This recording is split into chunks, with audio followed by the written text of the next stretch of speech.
Let's take reactions to the kidnappings in Kaduna State, where terrorists stormed the government secondary school in Chinku local government area of the state on Thursday morning. According to a teacher in the school who narrowly escaped, at least 280 students were kidnapped. The governor of the state, Uba Sani, has assured the people of the state that he will do everything within his powers to ensure the safe return of the abducted students. What I can say here is that by the grace of God, under my able leadership, we will try as much as possible to ensure that every child return. By the grace of God, inshallah. We are doing our best. I'm going to work with the community leaders. I want to work with the traditional rulers here, as well as the youth, to ensure that every child return back home by the grace of God.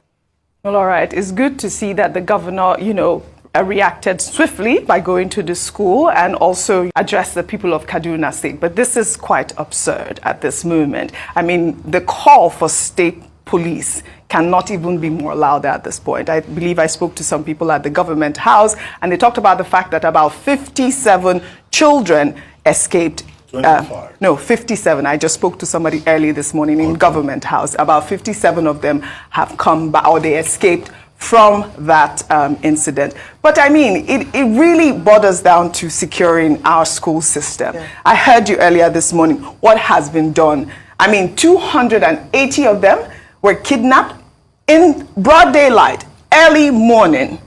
And it's not just in Kaduna State this is happening. It's been happening in different parts of Nigeria, different states in the north. Let me take a tweet, if you can pull up that tweet, from Isa Mubarak, who wrote, 200 abducted in Borno, 280 school children abducted in Kaduna, 20+ university students were abducted in Zamfara 7 months ago. These are the ones that made it to the news. Only God knows what happens in those remote villages. And that's the pertinent question there. These are the ones that have been reported. Yes. What are the security agencies doing at this point? Well, in the meantime, the president of the Senate, AKPABIO, just a day before the kidnappings, said that the insecurity level in the country has reduced drastically since President Bola Ahmed TINUBU took office on May 29, 2023. AKPABIO made the statement while contributing to a debate on a motion regarding the recent killings in Benue State. He noted that while the latest attack was an aberration, there was a recorded decrease in the frequency of major killings across the country. I've not heard any comment from the government of Benue State. If 50 people are killed, or more than 50, and communities are being attacked, we will expect that the governor will either cry out or marshal out plans with the immediate security operatives within the Benue State to see what he can do before we start bringing the issue to the president. And I want to also assure you that President Bola Ahmed TINUBU, though he has not stayed long in office, is very concerned and supportive of the armed forces. And by the time the Senate meets with him, in conjunction with the House of Representatives, I believe that the resolutions that will come out with will benefit the entire country. It's a fact that, yes, since his assumption of duties, insecurity has abated. Major attacks are no longer taking place, but this one is just an aberration. And it will be brought to an end. Seeing the Senate president here again, I mean, I don't know, speaking out of context, I don't know where he's getting his information from. Insecurity has reduced. Dr. Abati. Okay, well, when the Senate president says insecurity has reduced, this is what government people say, government spokespersons. That's the claim they make. Didn't we hear the same thing under the Buhari administration? Now the TINUBU administration is also towing the same line, just to reassure the people. But I doubt if the Senate president can say this openly on the streets of Plateau State. Nope. All those local governments in Plateau State where houses have been attacked, repeatedly 2-3 times. I doubt if he can say that on the streets of Benue State that insecurity has reduced. I doubt if he can go to Chinkun local government or Kachia local government of Kaduna State and tell the people and say insecurity has reduced. Now, if we take insecurity in an expanded sense, because insecurity doesn't only refer to your physical security, you know, the threat to you physically. Food insecurity that we have been talking about, as food insecurity reduced, and the Senate President says what has happened in Benue is an aberration. Is it an aberration?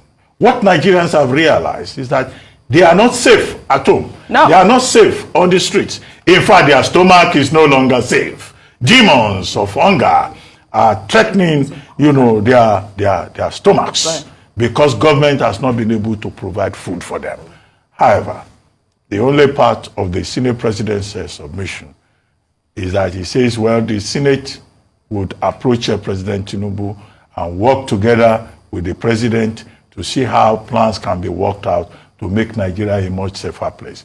That is what we want to hear. Yeah. But we don't just want to hear promises, okay, about or giving us hope, assuring us that things that have reduced, that have not reduced, have reduced. The people just want results. Yes. It's almost 1 year when we are hoping that President TINUBU will give his own State of the Union address. He cannot come on May 29 and still be telling us to be patient and that he's promising and he's giving us hope. No, hope is not enough to address the demons of our stomachs. Wow, demons of our stomach. I'd like to go on both stories, really, just to juxtapose the fact that, you know, there were those kidnappings in Kaduna State and the President of the Senate saying insecurity has reduced. So, following the spate of insecurity and kidnapping of children in schools, yes, there was a coalition between government and the private sector, and with funding from the support from the United Nations to set up what is called the Safe School Initiative. And with that happening, the UN Envoy on Education, Special Envoy on Education, Gordon Brown, had mentioned and launched the $10 billion fund with promised counter-funding from the private sector. Since then, did you see the state of the school? Yes, there was It no was fence. open. It didn't look like a school. This is the kind of place that we are sending our children to go to, in a place where there are heightened concerns around security. Beyond that, in 2022, December 2022, another huge noise was made around 1.4 billion naira being invested in Safe School Initiative in Nigeria. Where has the money gone to? Was it disbursed? Who was paid for it? And why are children still in unsafe environments in institutions of learning? This is very sad, Oji, because the children are as young as 8 years old. Yes, that's their only crime is that they went to school and they're in pursuit of education. Yes. Especially in the north, we have a massive out-of-school children challenge. And yet, when you hear things like this, what is the incentive for parents to send their children to school? Parents would rather have their child alive than going to school and being kidnapped without, I mean, hopefully, though, what we're hoping for is that the government would keep to their promise of bringing back the children. And so these are some of the things that we're facing. Beyond that, Senate President AKPABIO's statement is actually an indication of why we still have these issues being persistent. Yes. A lack of, will I say, political will or seriousness to address the insecurity challenges that we have. When we keep telling ourselves untruths that, oh, things are better, then we will not take the situation as seriously as we ought to do it. I wonder I would love to hear what he has to say about this. Is this another aberration? The reason why this has also persisted is the fact that where are the consequences? Yes. Where are the sanctions? Chibok happened in Borno State.